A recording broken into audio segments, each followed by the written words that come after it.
Yes. And there was Mr. George Bernard Shaw. Mr. Shaw escorted my wife, Michael. I'd arranged the tickets. She and I had been half separated for months, but tried to keep Michael away from an occasion. A week later, I received a letter from Mr. George Bernard Shaw. My dear Mr. Barrymore, I thank you for inviting me to the first performance of your Hamlet in London. I doubt whether you've been able to follow the course of Shakespearean production in England during the last 15 years or so. When I last saw the piece in Stratford-on-Avon, it was given in 3 3/4 hours with an interval of 10 minutes, and it made the time pass without the least tedium. On Thursday last, you played 5 minutes longer, even though you had cut the text to ribbons. To try this on Shakespeare is to take on an appalling responsibility and to put up a staggering pretension. He was, with all his shortcomings, a very great playwright. Instead of giving a reading of Hamlet, you say, I'm not going to read Hamlet at all. I'm going to leave most of it out. You discard the scene with the recorder, this hackneyed backchat. You throw away such speeches as how all occasions do inform me against me as absolute junk. I wish you'd concentrate on acting rather than authorship, at which, believe me, Shakespeare can write your head off. I did not dare to say all of this to Mrs. Barrymore on the night. It was chilly enough for her without a coat, in the stalls, without any cold water from yours, perhaps too candidly, G. Bernard Shaw. It devastated me. Devastated me. But what was even more devastating was the fact that Shaw was at the same time encouraging Michael as an actress. Of course, he wanted to fuck her. First thing he said to her was, "Now, what are you doing married to an actor, my dear?" Oh. She had, he told her, the perfect voice for his St. Joan. He offered to work with her on it, afternoons. Maybe you could persuade your husband to let you have the Haymarket. And she called me. And she asked me to let her have the theater for her Shavian debut to be personally rehearsed by the ginger-bearded old shagger himself. I was poleaxed. That same month, the Vanity Fair sensation was a portrait of Michael painted by Ignacio Zuluaga. Get this. In black top and tights, stroking a silver dagger at her belt, she's standing before Elsinore as Hamlet. The underlying caption rumoring that she and I would alternate Hamlet in the same production. What a slut! Oh, I met Winston at the Cafe Royal and I told him about Michael and the Shaw letter. He said, "He's an anglicized Irishman and therefore not to be trusted. As Hamlet, you're brilliant, Jack. You do things with it he's never even dreamed of, and he hates you for it. And now he wants to direct your wife at the Haymarket. It's revenge. Don't fall for any of it. Never." He called for cognac, quoting Johnson. "Claret is for boys, port for men, but brandy is for heroes. And Jack, you are a modern American hero."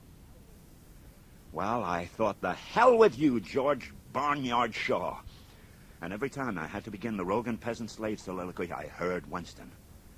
You're a modern American hero. And I gave it all I could of America. Now I'm alone. Oh, what a Rogan peasant slave am I.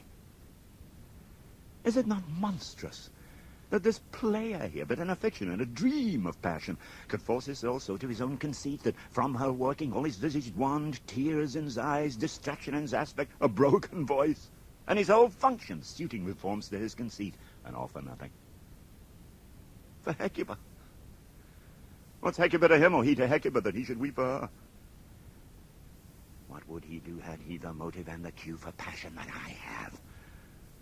He would drown the stage with tears, and cleave the general air with horrid speech, make mad the guilty and appall the free, confound the ignorant, and amaze indeed the very faculties of eyes and ears. Yet I, a dull and muddy-mettled rascal, peak like John a dreams, unpregnant of my cause, and can say nothing. No, not for a king, upon whose property and most dear life a damned defeat was made. Am I a coward? Who calls me villain? Breaks my paper crust, plucks off my beard and blows it in my face, tweaks me by the nose and gives me the lie of the throat as deepest of the lungs. Who does me this, huh? I swoons I should take it. But it cannot be that I am pigeon-livered and lack gall to make oppression bitter or red, as I should have fatted all the region kites with the slave's offal. Bloody bawdy villain! Remorseless! Lecherous! Treacherous! Kindless villain! Oh, vengeance!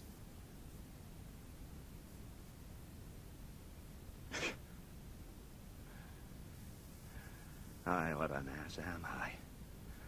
And this is most brave. That I, the son of a dear father, murdered, prompted to my revenge by heaven and hell, must like a whore unpack my heart with words and fall a-cursing like a very drab, a scullion, fire upon it foe, about my brains.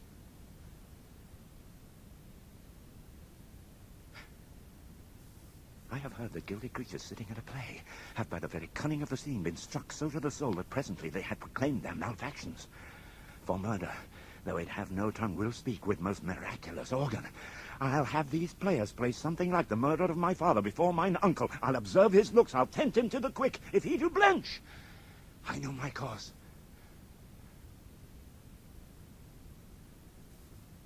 The spirit that I have seen may be a devil. And the devil hath power to assume a pleasing shape, yea.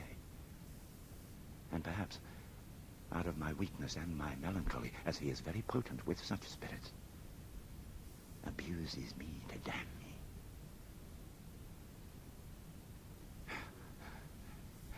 I'll have grounds more relative than this. To please the thing, wherein I'll catch the conscience of the king.